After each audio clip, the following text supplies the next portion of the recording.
Ya, kembali lagi di Apa Kabar Indonesia Pagi. Saya mau ke Mas Willy sebelum ke Kang Aceh. Mas Willy, ini kan tadi hasil survei dari LSI justru Nasdem ini nggak nyampe 4% nih, masih di bawah ambang batas, Mas. Walaupun juga sudah ada nama Anies Baswedan yang keluar sebagai Capres 2024, Mas Willy. Iya, pagi Ratih, pagi Arif Fadil, Mas Haji, Kang Aceh. Pagi. Ya, ini bukan hal yang luar biasa ya. Nasdem memang fenomenanya dari survei ke survei selalu seperti apa yang digambarkan Mas Haji ya. Sebelum pemilu 2014 itu Nasdem survei bahkan cuma 1% paling tinggi 1,9%. Sebelum pemilu 2019 Nasdem juga sama ya 3%. Selalu dalam posisi tidak lolos ya. Ya papan bawah lah di dalam survei. Tapi di dalam hasil pemilu kemudian kita bisa melakukan lompatan karena memang kalau survei memiliki variabel yang dibilang Mas Haji tadi, tentu yang disurvei partainya. Nah, Nasdem secara anatomi yang memilih Nasdem itu maksimal itu cuma 20%. Rata-ratanya cuma 12-16%. Artinya anatomi Partai Nasdem itu ada di kekuatan calon legislatif. Nah, kami 2019 itu mengalami lompatan yang paling tinggi ya dari 36 kursi jadi 59 kursi. Jadi tentu kami partai yang menggunakan scientific approach ya, benar-benar menggunakan instrumen ilmu pengetahuan. Nah, mencari celahnya, antitesanya, mencari metodologi lain, kami terima kasih kepada teman-teman lembaga peneliti yang memberikan banyak survei. Nah, ini menjadi cermin bagi kami. Kami tidak pernah muka buruk lalu cermin yang dibelah ya. Nah, saya ingin menandaskan, menggarisbawahi yang dibilang Mas Aji tadi, satu hal yang dilematis kalau Nasdem tidak mengasosiasikan dengan calon presidennya hari ini Pak Anies Baswedan. Kalau kita lihat belajar dari dua pemilu 2014 dan 2019, koktel efek kepada Nasdem itu dari capres cuma 1,2%. Artinya kami mencoba mencari alternatif lain. Ada banyak jalan ke Roma lah gitu ya. Nah, begitu juga dengan Pak Anies ya. Kami baru saja meluncing yang namanya Nasdem memanggil Mas Haji. Itu open recruitment untuk anggota legislatif di semua tingkatan. Tentu Nasdem sejauh ini beda sama PDI Perjuangan dan Golkar yang sudah punya cucu dan bahkan cicit ya. Nasdem ini anaknya aja kadang-kadang masih anak pungut gitu ya. Nasdem ini kan tipologinya seperti PSG gitu ya. Kalau Kang Aceh ini kan AC Milan, PDI Perjuangan itu kan ya inilah ya Manchester United gitu. Jadi Bang Willy ngomong tentu gitu Kang Aceh senyum dia. Ya, kami harus menghormati ya. Tentu kami yang harus bekerja lebih keras ya. Tapi setidak-tidaknya kami berusaha untuk membangun, merekrut partai yang terbuka ini ya, banyak kandidat-kandidat yang memiliki kapasitas. Jadi so far so good sih. Kami oke-oke saja gitu ya. Jadi kalau toh nilainya masih di bawah rata-rata itu ya kami terima. Tapi kalau menurut kampungnya Arif Fadil gitu ya, Nasdem tidak pernah dilematis gitu. Karena bagi orang Minang itu kalau makan buah simalakama nggak makan ibu mati, nggak dimakan ayah mati. Bagi kami jual ke Tanah Abang gitu. Jadi nggak mati dua-duanya. Ini lebihnya politisi itu di situ ya. Kang Aceh, apa tanggapan Anda Kang Aceh? Ya, pertama tentu saya mengucapkan terima kasih ya kepada LSI, Pak Denny JA, Pak Haji yang telah melakukan survei. Dan survei ini saya kira dilakukan oleh Pak Haji dan teman-teman di LSI merupakan survei yang periodik yang dilakukan secara independen. Sehingga tentu apa yang terpotret hari ini itu masih sangat dinamis. Walaupun posisi Partai Golkar berada pada posisi kedua, dan itu hampir sama dengan hasil perolehan di tahun 2019 yang lalu, bahwa kita masih 14%, tidak membuat kami terlena. Kami ingin terus mendorong agar elektabilitas partai semakin tinggi.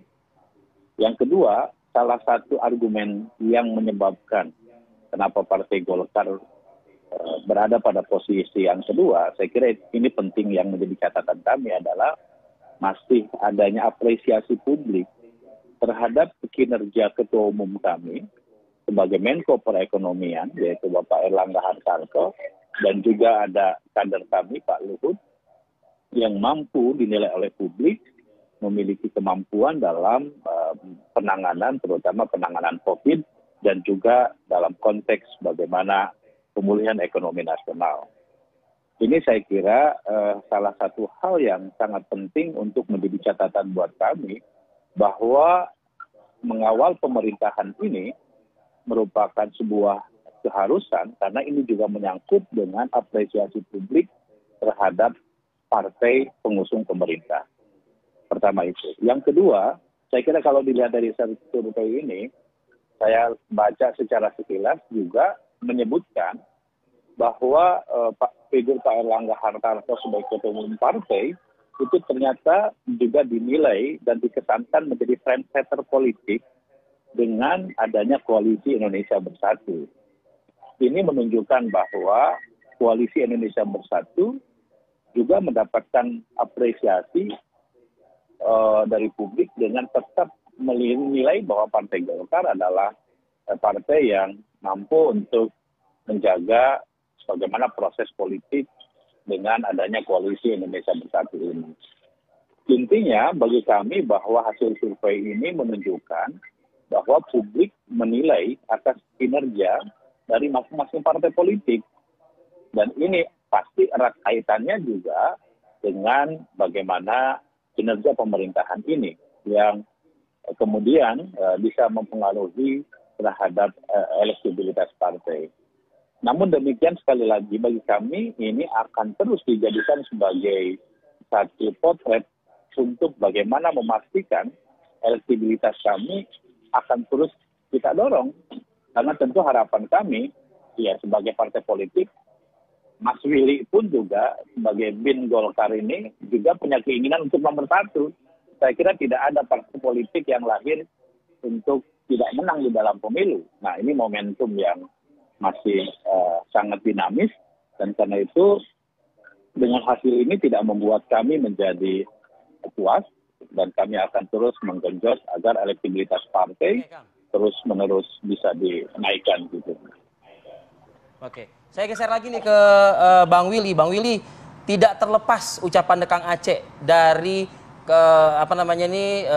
koalisi bersama ya di pemerintahan saat ini, terutama ya ada dua sosok figur yang sangat mumpuni ya di pandemi COVID, Pak Luhut dan juga Pak Erlangga. Kader Nasdem juga ada loh di pemerintahan gitu. Apakah ini kurang dirasakan oleh publik sehingga surveinya sampai dengan demikian, atau seperti apa Bang Willy? Arif Adil, saya ini sama seperti Mas Aji, latar belakangnya peneliti. Nasdem ini partai yang scientific approach. Gini, kalau mau bukti yang lebih empirik, ya, Yusuf Kala sebagai ketua Golkar kurang apa melakukan keputusan-keputusan politik yang luar biasa. Tapi insentifnya bukan kepada Golkar, justru Golkar mengalami penurunan. Itu tetap kepada Demokrat yang waktu itu presidennya SBY. Jadi itu terlalu jauh panggang daripada api. Variabel seperti itu nggak terkoneksi. Jadi saya bisa berdebat secara saintifik variabel-variabel ini asosiasi, apalagi menteri ya. Itu sangat jauh sekali, itu yang satu di Aceh, yang satu di Papua itu. Tidak ada korelasinya pada tingkat elektabilitas partai dengan kinerja-kinerja seperti itu. Itu yang pertama. Yang kedua, saya ingin tandaskan begini.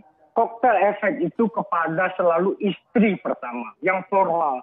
Semesra apapun dengan presiden, koktelnya itu tidak terbangun ya. Jadi bisa lebih mesra, tapi ini kan logika formal ya. Jadi ini relasi formal. Relasi formal selalu memberikan benefit insentif kepada hal yang formal juga ya. kalau berbicara tafsir itu hal yang berbeda, itu variabel yang berbeda. Tapi setidak-tidaknya kita punya sejarah Yusuf Kala mengambil keputusan semua yang strategis. Bahkan MOU Helsinki itu dikatakan ucapan terima kasihnya kepada Yusuf Kala, tidak pada SBY. Tapi insentif elektoralnya tidak pada Golkar. Mas Aji bisa konfirmasi itu sebagai peneliti. Jadi ini jauh lah ya. Kalau bicara hanya lenggak-lenggok narasi gini-gini, nah itu bagi saya tidak memberikan konfirmasi elektoral. Nah sekarang bagaimana ikhtiar partai berbeda-beda. Golkar memiliki basis pemilih karena relasi, kalau kita tanya preferensi, kenapa Anda pilih Golkar? Karena kebiasaan selama 32 tahun dan lain-lain sebagainya. Kenapa Anda pilih Nasdem? Itu relasinya lebih kepada persen to persen antara pemilih dengan anggotanya, calegnya. Nasdem lahir tidak di saat musim pasang, bahwasannya brand partainya lebih kuat daripada yang lain-lain. Nah, logika berpikir seperti ini harus jadi, Arif Fadil. Biar kita nggak sesat ini, nggak kita kemudian membeli kucing dalam karung gitu, Arif Fadil. Baik. Oke, Kang Aceh, tanggapi Kang Aceh. Iya, tentu kalau logika yang dipakai adalah logikanya Pak Mas Willy, ya, kita tahu bahwa ini adalah preferensi dalam konteks survei ini adalah memilih partai. Kita masih belum menentukan siapa nama yang akan dicalonkan oleh partai dalam konteks calon legislatif. Kalau soal itu saya yakin Golkar lebih memiliki kemampuan karena caleg-calegnya juga berpengalaman dan itu terbukti dalam misalnya pemilu 2019 yang lalu di mana Partai Golkar ya jauh walaupun suaranya tidak lebih besar Gerindra, tapi kan dari perolehan kursi kita lebih banyak. Jadi intinya begini ya.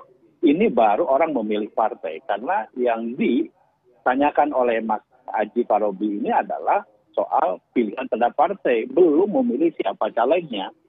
Nah, satu hal yang harus menjadi catatan bahwa salah satu di antara fakta yang kita lihat dalam pemilihan legislatif 2019, justru orang lebih banyak memilih caleg dibandingkan dengan partainya, khusus untuk Partai Golkar. Ini menunjukkan bahwa ya Partai Golkar jauh lebih teruji di dalam konteks bagaimana menurunkan pasukan infanterinya gitu.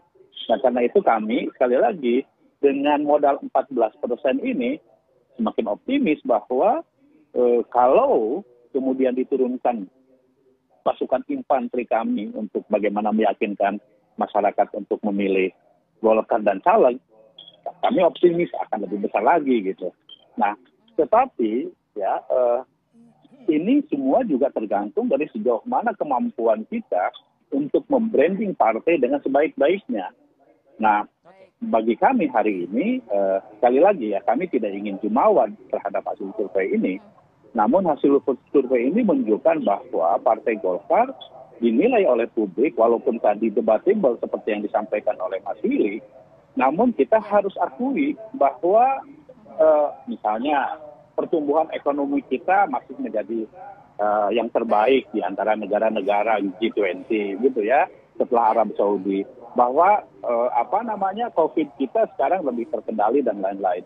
Ini juga dirasakan oleh masyarakat. Baik. Ada kepuasan publik terhadap kinerja gitu loh. Nah tentu kami juga ingin mengapresiasi terhadap para kader partai yang telah bekerja di lapangan dan hasilnya adalah ini gitu.